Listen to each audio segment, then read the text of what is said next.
Things we forget about wrestling. Number 1. It is ridiculously hard and can also be ridiculously terrifying. Most of the time it's men and women risking smashing their head into the floor, but we boo them anyway because they slipped that one time. I mean, honestly. It's why on occasion this fear is plain for all to see, and why I'm Simon from What Culture. Please do hit that subscribe button. And yep, this is 10 times wrestlers were spooked for real. Number 10. Andre the Giant teaches the Ultimate Warrior a lesson. As told by Bobby Heenan on the self-destruction of the Ultimate Warrior DVD, Andre the Giant got sick of the former Jim Hellwig as they were fighting on the house show circuit because the man just wouldn't listen. The idea was to build the Ultimate One in Hulk Hogan's image, getting him to work and overcome the likes of Andre, so fans would start to buy the Warrior's Ascension before beating Hulk Hogan for the world title at WrestleMania. This is a smart wrestling plan. The problem was the face-painted wrestler would get so G'd up that he would smack the Giant around for real despite Andre asking him time and time again to slow down. He didn't, so on one night the 8th wonder of the world just held his fist out,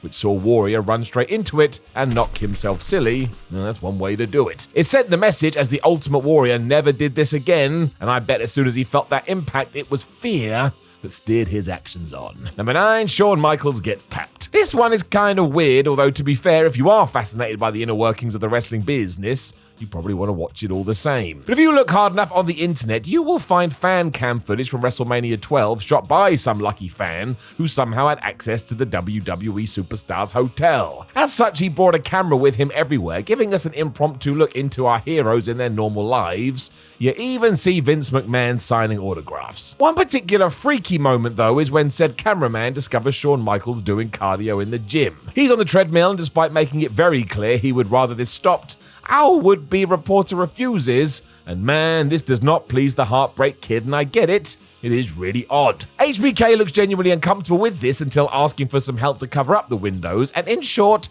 do not do this. Wrestlers are allowed private lives. Read the flipping room. Number 8. Lex Luger runs for his life. If you want to see a man freeze in fear, go and watch Lex Luger take on Bruiser Brody in 1987. Halfway through, for one reason or another, Brody just decides he doesn't want to sell Lex's offense anymore, so he stops. This terrifies the crap out of Luger as 1, he doesn't know what to do, but also 2, he doesn't know what Bruiser Brody was going to do. Bit like watching a dad let go of their kid's bike for the first time. Lex had talked about how much this did freak him out, especially when he noticed that Bruiser had razor blades on his fingers. So you know what he did? Just turned around and legged it. And you can't really blame him. If Bruiser Brody decided he didn't like me halfway through a match, I would run away too. That man did not mess around. Number 7. Bob Holly and Tough Enough. This one was not cool then, and it is awful now. Tough Enough was a slightly bitter pill with the WWE locker room, as they saw it as a fast-track way to the top, whereas they had to pay their dues. So in short, they just didn't think it was very fair. Bob Holly was such a person, so when he was cast as a trainer for the 3rd season, it did seem like he had an agenda. He was literally going to beat some respect into these guys. And as such, Sparky Plug kicked the crap out of contestant Matt Cappotelli to the point of madness, leaving him with bruises, black eyes, and who knows what else. You would never be able to get away with this today, and nor should you, and surprise, surprise, when Matt realized what was happening, he looked scared. Of course he looked scared. What was he meant to do? It was a terrible look and not the way to introduce new recruits or new fans to wrestling. You don't just beat somebody up because they were given an opportunity. Number 6. Ken Shamrock chases Chris Jericho. Chris Jericho is tougher than you may think. There are countless stories of him standing up for himself backstage against people that on paper you'd think could kick his ass.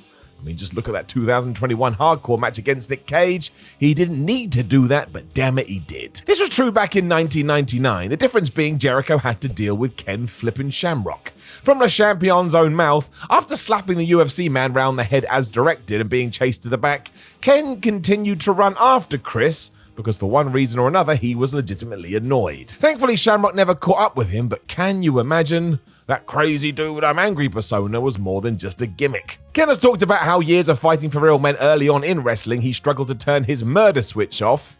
Even that sentence, what an intimidating human being. Number 5, Brian Pillman keeps it loose. In 1996, no one actually knew what Brian Pillman's deal was. His loose cannon nickname summed up his persona perfectly, because it did seem like he was out of control. So in short, he was ahead of his time. This built to such a crescendo, he even tricked Eric Bischoff to let him out of his WCW deal before signing for WWE, and man, before all this did he spook Bobby Heenan at Clash of Champions 32. Because the brain was very sensitive at this time about any physicality due to some serious neck surgery. So when Pillman grabbed him at ringside, he was so freaked he just blurted out the F word on commentary and on live television. It was great. It also helped Bryan, as once again people could see how individuals were reacting to him, so you just bought into this all the more. He's genius in many ways, and another reason why his tragic passing in 1997 was even more devastating. He was on the cusp of something huge. Number 4, Rob Gronkowski won't jump. Vince McMahon has many rules, but one you hear a lot is that the boss will never ask you to do something he wouldn't do himself. This isn't hearsay either if you want him to prove it he will. Case in point,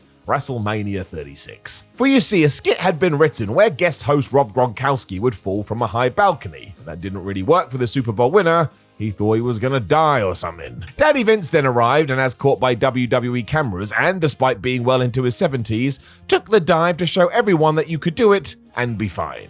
This led Rob with no choice and a valuable lesson to all. If McMahon does ask you to do something, you're gonna have to throw a right fit to get out of it. Number 3, ENZO Amore faces his fear. In 2017, ENZO Amore had apparently wound up the locker room so much, he was separated from tag team partner Big Cass and put on a new course. The feud was so-so at best, mostly because it was just really weird, especially when the Big Show was roped in to take on Cass, as Amore was forced into a shark cage, which was then suspended high above the ring. It didn't really make much sense because it didn't fit the story, so there was a question as to why we were doing this. Well, the answer was simple. Enzo was scared of heights. So as a joke, we made him go through what must have been a very horrible experience, even though most fans were trying to figure out how we got here in the first place.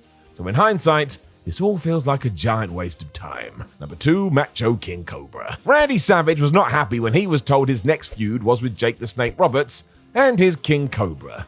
The Macho Man was terrified of snakes, so this was like a bad dream, and yeah, that'll do it. It escalated too when someone decided Damien should bite Savage right in the arm, a concept which freaked the Macho Man out. Aside from having to let it happen regardless, he went out of his way to ensure it had been depoisoned, right down to getting Roberts to take the attack first, and even then he didn't want to do it. And you can't blame the man. Who gets into wrestling and thinks a snake attack is gonna be on the menu? Now, to be fair, this did look nuts and totally allowed you to buy into their program, but always take that step back and remember, these are just human beings. Nobody wants to get wrecked by a snake. Number 1, New Jack, all of the time. New Jack was fear personified. This is what every single one of his opponents told you about the guy, and this wasn't really a character he was playing. Jack was just a bit unhinged. He did this everywhere he went too, be it dropping some truth bombs in Smoky Mountain Wrestling or bringing ultra violence to EC Derbia. While this did give him an aura, that doesn't mean it was always above board. On many occasions, New Jack took all of this way too far, including the mass transit incident in 1996. There is no excuse for that. Wrestling always has to be about two people protecting each other. It did give him this rep though, to the point some performers would just outwardly refuse to work with him. Once again, I can't blame him. You never actually knew what the hell he was gonna do. Not many other times wrestlers were spooked for real. Please do let us know in the comments below, and don't forget to like the video, share the video, and subscribe. Then head over to whatculture.com where you can read yourself some articles. Come follow What Culture on all social media platforms, and make sure you watch another video, mostly because YouTube loves it. My name is Simon from What Culture. Thank you very much for stopping by, and if you're not planning to have a great day, I would change it and go out there and smash it.